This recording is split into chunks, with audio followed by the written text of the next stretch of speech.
तो इस एग्जांपल को डिस्कस करते हैं। ठीक है, तो इसमें वापस से क्या गिवन है हमारे पास, यहाँ तक एक वायर है, यहाँ से इस डायरेक्शन में इन्फिनिटी तक वायर जा रहा है।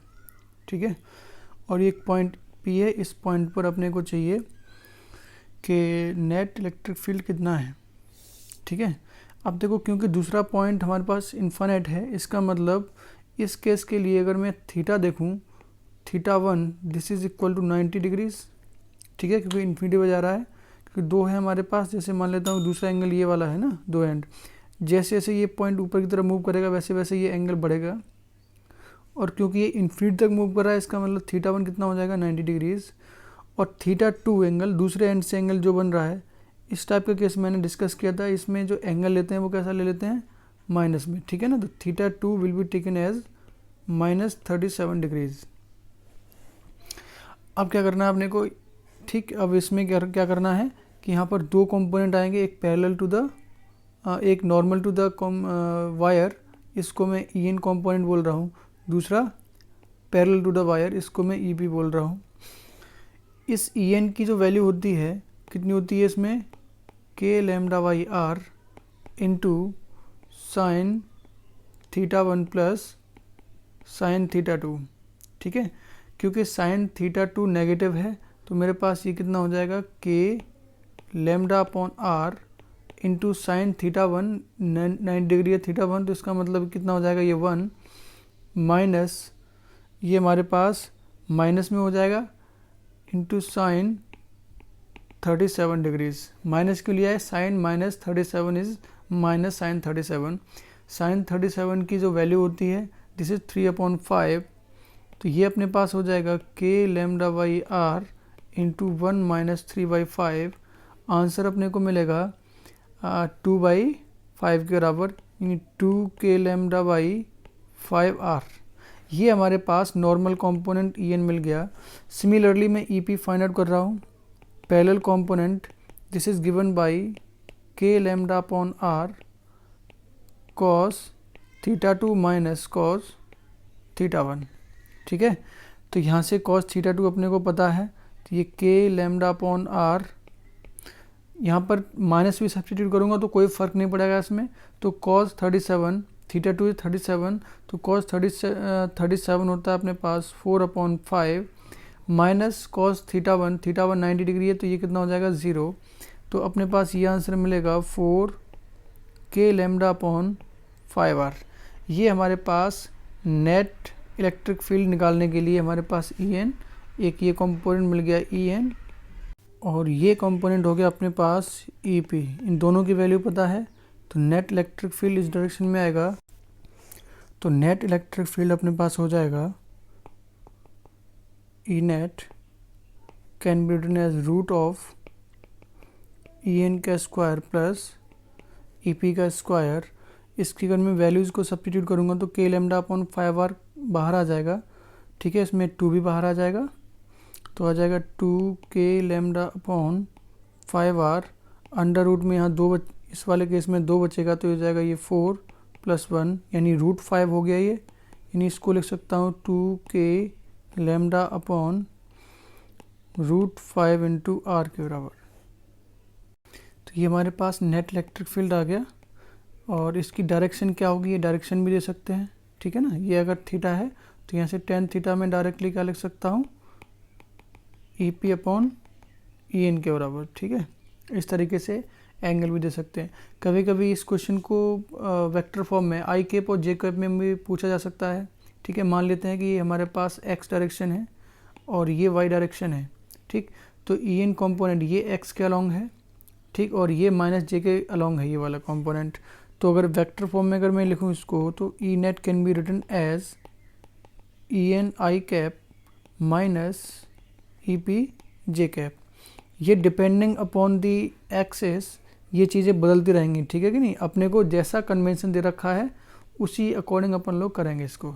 ठीक है, यहाँ से भी हमारे पास ई एन की वैल्यू सब्स्टिट्यूट कर देंगे तो हमारे पास ये क्या मिलेगा, ई एन और ई पी की वैल्यू, तो इसमें 2 के लैम्डा अपॉन 5 आर तो कॉमन हुआ, तो इसमें ई एन में क्या बच जाएगा 1, यानी i cap minus 2 j cap. ये हमारे पास वेक्टर फॉर्म में आंसर आ गया। नेक्स्ट क्वेश्चन में क्या पूछा जा रहा है, a point charge q given है अपने को, is placed at a distance r from the very long charge thread of the uniform linear charge density lambda. ठीक है, find out the total electric force experienced by the line charge due to the point charge. ठीक है, ये question एकदम clear हो गया होगा। तो जो क्वेश्चन अगर मैं यहाँ दे रहा हूँ ना, तो सबसे पहले खुद को ट्राई करना है, उसके बाद ही इसका सॉल्यूशन देखना है। क्लियर है कि नहीं? इसको पॉज करना है, पहले उसको खुद से ट्राई करना है, उसके बाद इसको वीडियो को प्ले करना है। तो इसमें क्या दे रखा है कि हमारे पास एक लॉन्ग थ्रेड है। ठीक है, यूनिफॉर्मली चार्ज है, इनफाइनाइट।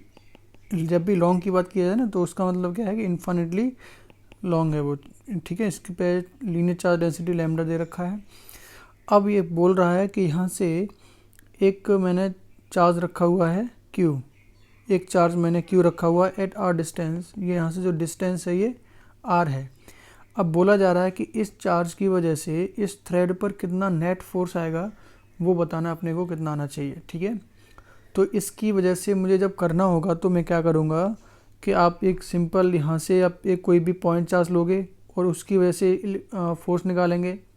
ठीक है, और इस फोर्स को वापस से क्या कर देंगे, वेक्टर फॉर्म में। इसके दो कंपोनेंट आएंगे, इस डायरेक्शन में और एक इस डायरेक्शन में, और क्या करेंगे इसके बाद कि वेक्टर सम कर देंगे। ठीक है ना, इसका अलग निकाल लेंगे, इसका अलग निकाल देंगे, उसके बाद वेक्टर सम कर देंगे। ठीक, लेकिन ये प्रोसीजर काफ़ी लेंदी हो जाएगा। इससे बेहतर तरीका क्या है कि इस लाइन चार्ज की वजह से इस वाले पॉइंट पर देखो कि इलेक्ट्रिक फील्ड कितना आ रहा है। तो अगर मैं लाइन चार्ज की वजह से देखूं तो इलेक्ट्रिक फील्ड इस डायरेक्शन में आएगा, और इस इलेक्ट्रिक फील्ड की जो वैल्यू होगी that can be given by, क्योंकि एक इनफाइनाइटली लॉन्ग चार्ज है तो इसमें कितना होता है 2k लैम्डा अपॉन आर के बराबर ये इलेक्ट्रिक फील्ड आएगा इस पॉइंट पर। अब सिंपली क्वेश्चन क्या रह गया कि इस पॉइंट पर इलेक्ट्रिक फील्ड है और इस पर आपने चार्ज क्यू रख दिया है, तो क्या आप बता सकते हैं कि इस चार्ज पर कितना फोर्स लगेगा? तो फोर्स एक्सपीरियंस्ड, ये मैं किसका निकाल रहा हूँ, ये एक्सपीरियंस्ड बाय चार्ज क्यू है ना। तो ये force experienced by the charge Q है ड्यू टू द थ्रेड। तो ये फोर्स कितना हो जाएगा, force experienced by the thread charge can be written as Q into E के बराबर। अगर ई की वैल्यू सब्सटीट्यूट करूँगा तो हो जाएगा ये k into lambda upon r into q. This is the force experienced by the charge, है ना, ड्यू टू द थ्रेड। अगर मैं एक्शन रिएक्शन से देखूं, यानी कि थ्रेड जितना फोर्स इस पर लगा रहा है, क्या उतना ही फोर्स ये चार्ज इस पर भी लगाएगा कि नहीं लगाएगा? तो एक्शन रिएक्शन से अपन लोग बोल सकते हैं the force experienced bye thread. ठीक है ना, ये एक्सपीरियंस्ड बाय द थ्रेड है ड्यू टू चार्ज। ये कितना हो जाएगा फोर्स F इक्वल टू, ये भी हमारे पास F ही रहेगा, 2k lambda into q upon r. ठीक है कि नहीं? इस तरीके से अपन लोग फाइंड आउट कर सकते हैं। तो इस क्वेश्चन के अंदर आपके पास एक लाइन चार्ज गिवन है। ठीक है, इनफाइनाइटली लॉन्ग वायर है और इसमें कुछ पॉइंट गिवन है, point A, point B, point C and point D. इन पॉइंट्स पर अपने को चाहिए कि इलेक्ट्रिक फील्ड कितना कितना आने वाला है। ठीक है, तो वन बाय वन अपन लोग देखते हैं इस पर किस तरीके से फाइंड आउट करेंगे। तो सिंपल हमारे पास एक लाइन चार्ज है, लाइन चार्ज की वजह से इलेक्ट्रिक फील्ड किसी आर डिस्टेंस पर कितना होता है ये अपने को पता है। कितना होता है ये 2k लैम्डा अपॉन आर के बराबर। अब सबसे पहले पॉइंट ए के लिए बात करता हूँ। तो सबसे पहले पूछते हैं पॉइंट ए के लिए, तो electric field at point A, इसका जो मैग्नीट्यूड है, क्योंकि यहाँ से यहाँ तक की जो डिस्टेंस है ना, फायर यहाँ पर है और वायर से ये डिस्टेंस 3 मीटर है, तो इसकी वजह से इलेक्ट्रिक फील्ड कितना हो जाएगा पॉइंट ए पर 2k lambda upon are, are की जगह यहाँ पर 3। ठीक है, ये हमारे पास मैग्नीट्यूड हो गया। अगर मैं डायरेक्शन की बात करूँ तो वेक्टर फॉर्म में अगर लिखना है तो इस पॉइंट से इस वाले पॉइंट पर मैंने बताया कि कोई भी एक चार्ज है ना, ये इनफाइनाइटली लॉन्ग चार्ज है, यहाँ पर तो वायर है, तो इसकी वजह से ऑलवेज इलेक्ट्रिक फील्ड इस डायरेक्शन में होता है। ठीक है, वहाँ से जिस बस लाइन ज्वाइन करना है, लाइन ज्वाइन के उसी डायरेक्शन में रेडियली आउटवर्ड डायरेक्शन में होगा। अगर मैं इसको 3D में देखने की कोशिश करूं तो देखो इलेक्ट्रिक फील्ड कैसे आएगा। जैसे मान लेते हैं कि मैंने एक इस तरीके से एक सरफेस कंसिडर की, सिलेंड्रिकल सरफेस, ठीक है, ये सिलेंड्रिकल सरफेस है। तो इससे जस्ट इस वाले पॉइंट पर देखूं तो इलेक्ट्रिक फील्ड इस डायरेक्शन में आएगा। अगर इस वाले पॉइंट पर देखूंगा तो इलेक्ट्रिक फील्ड इस डायरेक्शन में आएगा। इस वाले पॉइंट पर देखूंगा तो इलेक्ट्रिक फील्ड इस डायरेक्शन में आएगा। इस तरीके से इलेक्ट्रिक फील्ड की डायरेक्शन होगी, ठीक है कि नहीं। 3D में मुझे लगता है 3D में आपको दिख सकता है। अगर इसको मैं टॉप व्यू देखूं तो टॉप व्यू देखने पर ऊपर से अगर देखूंगा इसको तो वायर एक पॉइंट की तरह दिखाई देगा, और यहाँ से r डिस्टेंस पर कहीं भी जाओगे तो ये कुछ इस तरीके से इलेक्ट्रिक फील्ड आएगा, ठीक है। अगर आप इसको विजुलाइज कर सको तो ये चीज़ क्लियर होनी चाहिए कि डायरेक्शन किस तरीके से अपन लोग ले रहे हैं, ठीक। तो मैं वापस से उसी पॉइंट पर आता हूँ। अब इसमें डायरेक्शन हमारे पास यहाँ से ये डायरेक्शन है हमारे पास x डायरेक्शन में, यानी ये डायरेक्शन हो जाएगी I cap. Similarly electric field at point B can be written as, ये डिस्टेंस हमारे पास ये वाला बी पॉइंट है और ये डिस्टेंस है 4 मीटर, ठीक है। तो ये हो जाएगा 2k लैम्डा अपॉन 4। अगर इसकी डायरेक्शन की बात करूं तो ये जो डायरेक्शन है this is along y axis, यानी इसको मैं लिख सकता हूँ j कैप, ठीक है। अगेन आपको देखना है पॉइंट C पर, तो पॉइंट C XY प्लेन के अंदर है, ध्यान रखना है XY प्लेन के अंदर है। ये सिचुएशन कुछ तरीके से है, आप लोगों को थोड़ा सा विजुलाइजेशन की ज़रूरत है। जैसे सिस्टम अगर यहाँ पर है, मान लेता हूँ अगर यहाँ पर मैं वायर रखता हूँ तो आपसे देखो ये डिस्टेंस निकालने का तरीका क्या रहेगा, ये डिस्टेंस कितनी होगी ये आप आराम से निकाल सकते हैं अगर इसके कोऑर्डिनेट्स पता है अपने को। तो जैसे मान लो अपने पास गिवन है 3,4, ठीक है, और z जो हमें z दे रखा है, z कॉम्पोनेंट वो 0 है, यानी सिर्फ XY प्लेन के अंदर है, और 3,4 है ये पॉइंट, यानी कि x कॉम्पोनेंट हमारे पास ना गिवन है। यानी ये जो डिस्टेंस होगी यहाँ से, ये जो डिस्टेंस होगी रूट ऑफ 3 का स्क्वायर प्लस 4 का स्क्वायर प्लस 0 का स्क्वायर, यानी 5 मीटर की डिस्टेंस पर आ जाएगा। यानी कि ये जो डिस्टेंस है यहाँ से ये 5 मीटर है, ठीक है, ये हमारे पास कितनी है 5 मीटर। तो इसका जो मैग्नीट्यूड होगा C पॉइंट पर can be written as 2k lambda upon r की जगह हो जाएगा ये 5। क्लियर है कि नहीं, ये सिर्फ इसका मैग्नीट्यूड हो गया। अब डायरेक्शन देख लेते हैं कितनी आएगी। डायरेक्शन को समझने के लिए मैं क्या करता हूँ, बेहतर तरीके से समझने के लिए मैं इसका टॉप व्यू देखता हूँ, ठीक है कि नहीं। इसका टॉप व्यू यानी ऊपर से मैं देखने की कोशिश करूँगा तो ये जो प्लेन है, ये वाला जो प्लेन आ रहा है, ये प्लेन कैसे विजिबल होगा मैं दिखाता हूँ आप लोगों को, ठीक। ये कुछ इस तरीके से विजिबल होगा, ठीक है। ये प्लेन हमारे पास, ध्यान रखना कि ये x एक्सिस रहेगी और ये y एक्सिस रहेगी, और जो प्लेन दिख रहा है ये स्क्रीन है, स्क्रीन के ऊपर की तरफ -z एक्सिस है, ठीक। तो वायर कुछ इस तरीके से होगा, ठीक, इस पॉइंट पर ये हमारे पास ओरिजिन है, ठीक। अब ये पॉइंट C यहाँ पर है, यहाँ से बोल रहा है कि ये इसके कोऑर्डिनेट कितने हैं 3,4,0, ठीक है। तो इसका जो पोजीशन वेक्टर आएगा क्या ये होना चाहिए, ठीक, ये 0,0,0, ठीक। यहाँ से ये परपेंडिकुलर डिस्टेंस ही होगी, तो ये जो इसके कोऑर्डिनेट, इसकी जो पोजीशन वेक्टर है इसको मैं लिख सकता हूँ 3i cap plus 4j cap, यानी कि इसका यूनिट वेक्टर किधर आ जाएगा, लिख सकते हैं कि नहीं। इसका मुझे क्या लिखना है, इसका मैग्नीट्यूड तो आ गया, अब लिखना है इसका डायरेक्शन का यूनिट वेक्टर, तो ये हो जाएगा r vector upon magnitude of r। तो ये अपने पास आ जाएगा 2k lambda upon 5 into 3i cap plus 4j cap upon 5। यहाँ से मैं इस C पॉइंट पर वेक्टर फॉर्म में लिख सकता हूँ, ये हो जाएगा अपने पास 2k lambda upon 25 into 3i cap plus 4j cap. इस तरीके से अपन लोग देख सकते हैं, ठीक है। ये हमारे पास C पॉइंट पर इलेक्ट्रिक फील्ड हो गया इस वायर की वजह से। अब बात करते हैं इलेक्ट्रिक फील्ड D पॉइंट पर। तो D पॉइंट कहाँ पर है उसको ज़रा विजुलाइज करो। ये सेम प्लेन XY प्लेन है हमारे पास, XY प्लेन में पॉइंट C था, और पॉइंट सी से आप जेड एक्सिस की तरफ ऊपर की तरफ मूव कर रहे हैं, ठीक है कि नहीं। तो हम देखें जो जितनी डिस्टेंस यहाँ पर है उतनी डिस्टेंस ये रहने वाली है, उतनी डिस्टेंस ये रहने वाली है।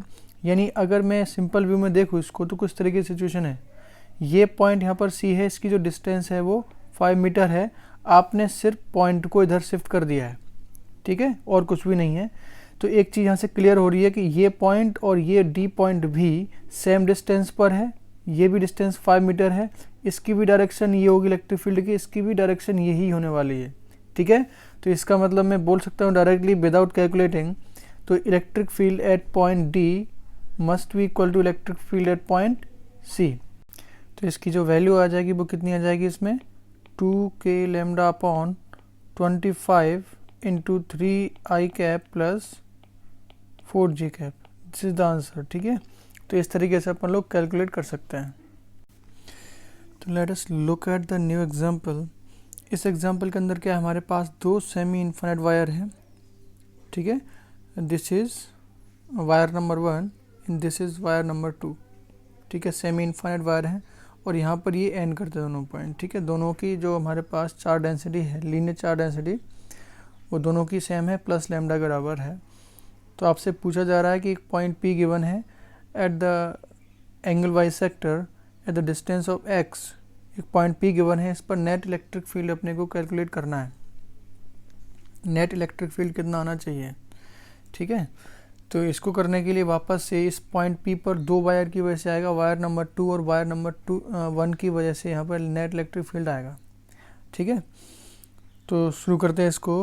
तो सबसे पहले मैं क्या करता हूँ, सबसे पहले वायर नंबर 1 की वजह से देखता हूँ। तो वायर नंबर 1 पर पॉइंट P पर चाहिए, तो यहाँ से देखता हूँ कि परपेंडिकुलर डिस्टेंस ये होगी और ये डिस्टेंस कितनी है, मान लेते हैं हमारे पास r डिस्टेंस है, r कितनी होगी बाद में कैलकुलेट कर लेंगे। जितनी डिस्टेंस ये होगी, अगर मैं यहाँ से परपेंडिकुलर इस पर ड्रॉ करता हूँ तो ये इतनी ही डिस्टेंस r ये भी आएगी। तो वायर नंबर 1 की वजह से इसमें दो कंपोनेंट आएंगे, एक parallel to the wire and एक परपेंडिकुलर टू द वायर। तो पैरेलल लाइन ड्रॉ करता हूँ यहाँ पर मैं, ये वायर नंबर 1 की पैरेलल लाइन है, क्योंकि इधर पोर्शन ज़्यादा है तो ऑब्वियस सी बात है इसकी वजह से अपोजिट डायरेक्शन में एक पैरेलल कंपोनेंट आएगा, इसको मैं EP लिख रहा हूँ, ठीक है। और इसकी वजह से एक कंपोनेंट आएगा, ये नॉर्मल कंपोनेंट हो गया, ठीक है कि नहीं। हमारे पास ये नॉर्मल कंपोनेंट और EP कंपोनेंट आ गया। क्या हम इन दोनों की वैल्यूज़ लिख सकते हैं कि नहीं, तो आराम से लिख सकते हैं। जो EP की वैल्यू आएगी, पैरेलल कंपोनेंट की वैल्यू जो होती है वो कितनी होती है, k lambda upon r into cos θ2 minus cos θ1, ठीक है। ये हमारे पास वैल्यू होती है। तो देखते हैं यहाँ पर θ1 θ2 कितना होगा। इसके लिए मैं वायर नंबर 1 को सेपरेटली ड्रॉ कर रहा हूँ। ये वायर नंबर 1, इसका एंड यहाँ पर ख़त्म होता है, ठीक। ये डिस्टेंस अपने पास x है, ये पॉइंट P है, ये अपन लोगों ने r डिस्टेंस माना था। ये एंगल 30 डिग्री है, तो ये एंगल कितना हो जाएगा, ये 60 डिग्रीज, ठीक है कि नहीं। और इधर हमारे पास ये कंपोनेंट आया था EP और इधर ये कंपोनेंट आ रहा है ये EN, ठीक है कि नहीं। तो यहाँ से दिख रहा है अपने को θ2, जो θ1, मैं स्मॉलेस्ट एंगल को मैं θ2 मानता हूँ, तो ये θ2 मिलेगा अपने को 60 डिग्रीज। और θ1 हमारे पास क्योंकि इधर इन्फिनिटी तक जा रहा है वायर, इसलिए कितना हो जाएगा 90 डिग्रीज। तो अगर इनकी वैल्यूज़ को मैं सब्स्टिट्यूट करता हूँ तो k lambda by r into cos θ2 हमारे पास 60 डिग्री है, तो कितना हो जाएगा यहाँ से 1/2 माइनस कॉस θ1 90 डिग्री यानी 0। तो आंसर आएगा अपने पास k लैम्डा अपॉन 2r। अब बात कर लेते हैं r कितना होना चाहिए। तो इस राइट एंगल ट्रायंगल में देखते हैं, ये हमारे पास x गिवन है, ये r अपने को फाइंड आउट करना है कितना होना चाहिए, ठीक है। तो इस राइट एंगल ट्रायंगल में अगर मैं cos 60 डिग्री लिखता हूँ, ठीक है ना, cos 60 degree can be written as, इसको इस वाले ट्रायंगल में cos 60 लिखता हूँ तो ये अपने पास मिलेगा r अपॉन x के बराबर, यानी जो r आने वाला है this is x into cos 60 degrees, यानी ये हमारे पास आ जाएगा x अपॉन 2 के बराबर। तो इसकी वैल्यू को मैं सब्स्टिट्यूट करता हूँ तो अपने पास ये मिलेगा k लैम्डा अपॉन यानी 2r इक्वल टू हो जाएगा x, यानी हमारे पास ये सिर्फ x मिलेगा EP, ठीक। सिमिलरली EN भी कंपोनेंट को कैलकुलेट कर सकता हूँ। EN कितना होता है हमारे पास, k लैम्डा अपॉन r की वैल्यू को मैं लिख सकता हूँ x अपॉन 2 के बराबर, into sine theta 1 plus sine theta 2। तो यहाँ पर थीटा 1 जो हमारे पास है वो 90 डिग्रीज़ है, तो साइन थीटा 1 हो गया यहाँ पर 1 प्लस साइन 60, ये हो जाएगा √3/2 के बराबर। ये हमारे पास आ जाएगा √3/2 के बराबर। इसको मैं फर्दर सॉल्व करता हूँ तो मेरे पास क्या सिचुएशन आएगी, इसमें एलसीएम लेंगे तो 2 प्लस √3 हो जाएगा, 2 से 2 कैंसिल, यानी हमारे पास ये बचेगा k lambda upon x into 2 plus √3। ये हमारे पास En आ गया। ठीक है, तो ये वायर 1 की वजह से हमारे पास दोनों कंपोनेंट आ गए EP और En, यानी नॉर्मल और पैरेलल कंपोनेंट। अब देखते हैं कि वायर 2 की वजह से क्या सिचुएशन होगी इसमें। ये हमारे पास, ठीक है, वायर 2 की वजह से देखते हैं। ये हमारे पास वायर 2, तो यहाँ पर दो अगेन कंपोनेंट आएंगे, एक पैरेलल आएगा वायर के, एक दूसरा परपेंडिकुलर टू द वायर आएगा। तो सबसे पहले मैं एक पैरेलल वायर के पैरेलल लाइन ड्रॉ करता हूँ। तो ये कुछ इस तरीके से एक पैरेलल लाइन होगी, और वायर 2 की वजह से जो पैरेलल वाला कंपोनेंट आएगा वो कुछ इस तरीके से आएगा। और क्योंकि ये दोनों बिल्कुल सिमेट्रिक आएंगे, तो जितना इस वायर 1 की वजह से आएगा उतना ही वायर 2 की वजह से आएगा, यानी ये भी हमारे पास EP आएगा। सिमिलरली परपेंडिकुलर कंपोनेंट कुछ तरीके से आएगा, और ये भी हमारे पास सेम आएगा एज वायर नंबर 1, तो ये भी हमारे पास En आएगा। ठीक है, तो ये हमारे पास सिचुएशन बन गई, यानी कि नेट इलेक्ट्रिक फील्ड चाहिए अपने को। नेट इलेक्ट्रिक फील्ड के अंदर 4 कंपोनेंट आ गए, एक वायर 1 की वजह से EP और En, और दूसरा वायर 2 की वजह से EP और En। ठीक है, तो net electric field find out करने के लिए एंगल अपने को चाहिए, हर एक के बीच में कितना कितना एंगल बन रहा है। तो एंगल यहाँ पे लिख रहा हूँ। ये अगर मैं ये देखूँ कि ये मेरे पास 30 डिग्रीज़ है, ठीक है, तो ये एंगल भी हमारे पास 30 डिग्रीज़ आएगा। ठीक है, और ये भी 30 डिग्रीज़, यानी कि इन दोनों EP, इन दोनों के बीच में जो एंगल आने वाला है, दिस एंगल इज़ 60 डिग्रीज़। ठीक है, 60 डिग्री आ गया। सिमिलरली अगर मैं इस En और इस En के बीच में एंगल देखता हूँ तो ये हमारे पास कितना आ जाएगा, क्योंकि ये 30 डिग्रीज़, तो ये वाला कंप्लीट एंगल, ये वाला जो एंगल दिख रहा है अपने को, ये अपने को कितना हो जाएगा, ये 60 डिग्रीज़। इस वाले ट्रायंगल से समझो इसको, क्योंकि वहाँ पर थोड़ा कॉम्प्लिकेटेड हो जाएगा। ठीक, ये हमारे पास परपेंडिकुलर वाई सेक्टर्स, तो ये यहाँ से कितना आ जाएगा 60 डिग्रीज़। ठीक, ये हमारा En कंपोनेंट आ गया। दूसरे वायर की वजह से भी जो कंपोनेंट आएगा, इसके जो आने वाला है वो कुछ तरीके से आ रहा है। सिमिलरली इससे भी ये 60 डिग्री बन जाएगा, यानी कि इन दोनों कंपोनेंट के बीच में जो एंगल बन रहा है वो 120 डिग्रीज बन रहा है। अब इसको वेक्टर सम करता हूँ मैं, यहाँ पर दोनों को अलग सेपरेटली मैं रिप्रेजेंट कर रहा हूँ। ठीक है, हमारे पास एक ये परपेंडिकुलर वाई सेक्टर है। ठीक, परपेंडिकुलर वाई सेक्टर है। अब इससे 60 डिग्री पर एक En इधर है और 60 डिग्री पर En इधर है। ठीक, तो इन दोनों की वजह से जो नेट आने वाला ये 60 डिग्रीज है, तो जस्ट परपेंडिकुलर वाई सेक्टर के अलॉन्ग ही आएगा और इसकी वैल्यू सेम आएगी। ठीक है, वेक्टर अपन लोग सम कर सकते हैं। दो वेक्टर का जो मैग्नीट्यूड आता है वो कितना होता है, √a² + b² + 2ab into cos theta. यहाँ से करेंगे, थीटा की वैल्यू से 120 डिग्री रखेंगे तो हमारे पास सेम ही आएगा, अगर a और b दोनों बराबर हैं।